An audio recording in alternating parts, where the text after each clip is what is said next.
Series Land Rover fans.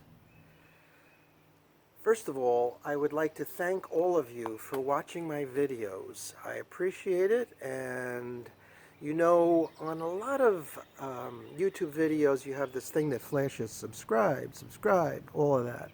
I don't really do that. I would love to have some more subscribers because that would tell me if I should make more of these videos. So that would be helpful, and your comments also will be helpful in letting me know whether I should continue making these Land Rover videos. It seems to me that the series Land Rover, you know, it's kind of a niche. Not everybody is into the series. There are a lot of Defender people out there, and especially with the newer Land Rovers like the Range Rover and the various luxury models. I don't know how many people are really watching stuff about series Land Rovers. So it would be helpful to me if you could just leave a comment or two, and that'll just let me know that people are actually watching the videos. I do see views, you know, how many people viewed the video, but it would also be nice to have some subscribers so I know that I actually have an audience that I'm talking to. So thank you for watching. I do really appreciate it, and it would help if you could subscribe or make comments. So thanks for that. I wanted to say that first. In today's video, I want to show you something that is a little bit quirky and not even required or necessary to do in terms of fixing or repairing your series Land Rover. But it's something I came across which bugged me. It bothered me. And what I did was I put in a new gauge, which is an oil pressure and water temperature gauge. So this particular gauge, when you put this thing in, it uses a capillary tube for the water temperature, and that goes in where the old water temperature sensor used to go into the engine block. And it uses a hose, actually, for the oil pressure. So the problem with that for me was, and it's really more of an emotional or taste issue, when I connected this new, way more accurate water temperature sensor, I took out the old sensor. And you know, if you remember the gauge, which I'm going to show you now, if you remember the gauge inside, it has the water temperature, you know, it's a little needle which goes up and down like that. Okay, well that thing is now dead, because there's nothing connected to it. There's not an electrical sensor that's in the engine. My sensor is actually down on this new gauge, on the oil pressure water temperature gauge. So I can see much more precisely what the water temperature is, but it kind of bugged me to have this old water temperature sensor in the cluster gauge not working. So I figured, is there a way to get this to work? Well, sure. First thing I did was I hooked it up to 12 volts, and boom, the thing went right up to the top. That's not really going to tell me anything about water temperature, and it's kind of fake. So I figured, is there a way to get this old temperature sensor to work and at the same time keep my new temperature sensor? So what could I do? Well, I have a cold start light. And what the cold start light is, it's really a warning when to push the choke cable back in. So the way the cold start light works is there is another temperature sensor in the engine, and it's called an Otter switch. And when that thing heats up to a certain temperature, boom, it clicks on, and your amber cold start light will go on. So I said, well, why don't I just hook up my old temperature sensor wire to that, so when the cold start light goes on, my old temperature sensor gauge will pop up and give me kind of a reading, how to do that. So I did that, and I'm going to show you now inside there how I made it work. Again, you don't need to do it. It's completely unnecessary. It's more of an aesthetic thing. It was just bugging me to have a gauge that was completely down at the bottom, and I wanted it to move up to the right level. So let me show you now what I did. Here you can see the Otter switch, okay? Now I hooked a wire up to the top of the Otter switch right here. Okay? And this wire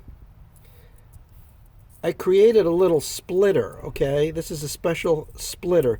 This wire goes into the old wire, which actually hits the amber light for the cold start light. But it's also connected to another wire which goes into this bulb, which is completely insulated by plastic, okay? And this actually, I got this bulb, this whole assembly came out of my dashboard. It's the old ignition light. It's the old ignition warning light. See it? Which wasn't working properly. So I put a new light bulb in the ignition warning light, which I'll show you in a second. So this is all insulated. Now the reason there's a bulb in here is because if you run 12 volts directly from the battery into, if you run 12 volts right into the gauge, it'll go right to the top. This bulb creates a load which lowers the level of the temperature gauge. Now, when is this going to come on? This will come on when the outer switch gets to a certain temperature. And what temperature is that? 55 degrees centigrade. The outer switch comes on, it turns this bulb on, and this wire here goes all the way to my old temperature sensor wire. And that's what feeds the old temperature gauge, that green wire that you see there at the top. So since this is insulated, I just stick it through here and let it hang down, and it's fine. It doesn't get too hot, and it doesn't short anything out. So now let's look inside, and I'll show you how it looks and what the issues are. Okay, so as you can see, this gauge here, this is my old water temperature gauge. It's dead. The capillary tube water temperature gauge, the new one, has got to get to 55 degrees centigrade.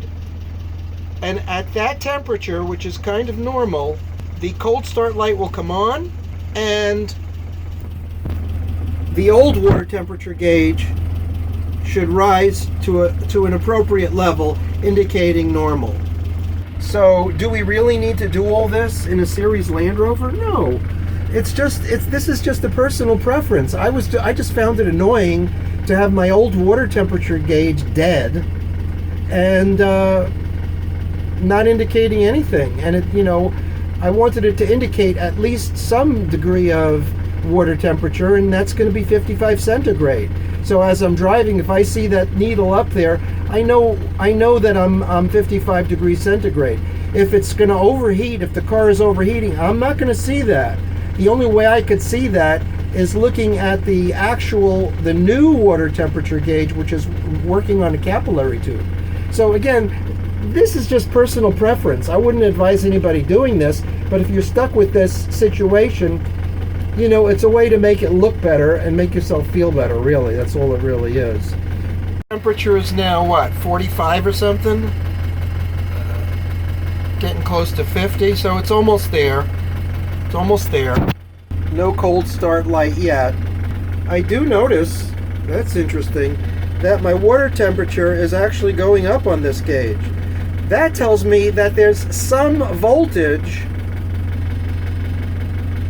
running through the outer switch. Temperature, it's 50 now.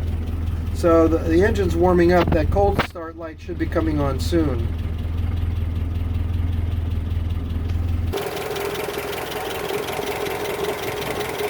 You can actually see the bulb is glowing on and off, and that's the fluctuation in power coming to the bulb from the outer switch. But it's not up there very much because that outer switch hasn't fully activated. The question is, does it glow brightly when the outer switch hits 55 centigrade? Well, let's go inside and check it out. The outer switch hasn't clicked on fully yet because my amber cold start light is dead. The temperature is getting pretty close to 60. So the outer switch and cold start light should come on pretty soon. Let's keep an eye on this cold start light.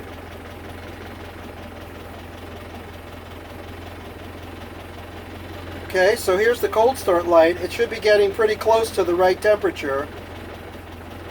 And my old water temperature gauge is moving up because some voltage is passing through the outer switch.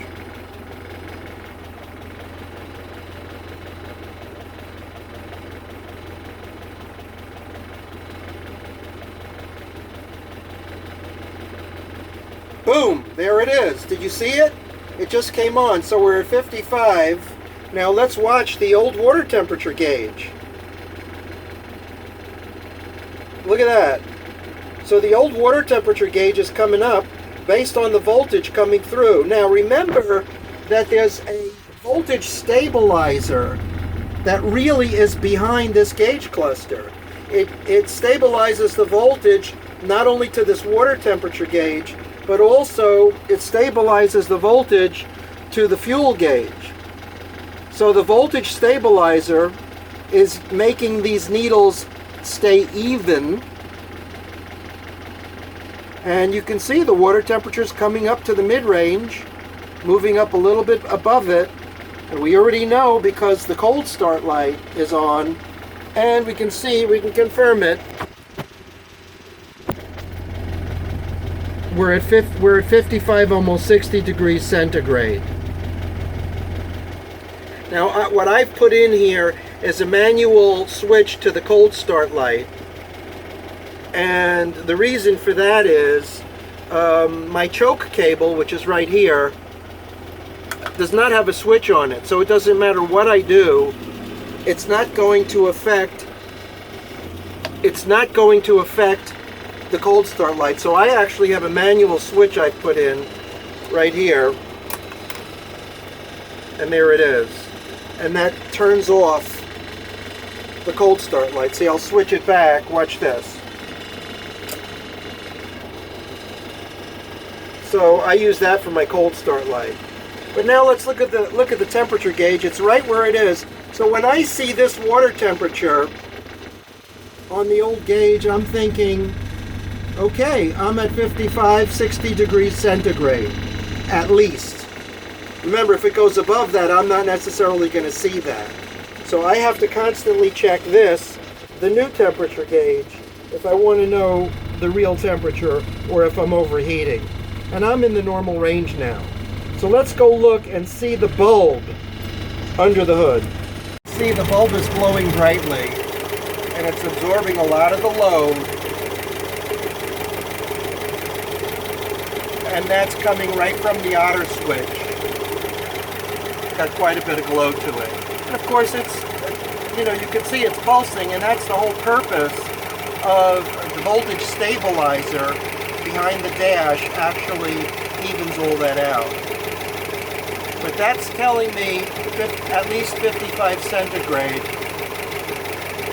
is where the engine is at, because that's the temperature at which this outer switch comes on.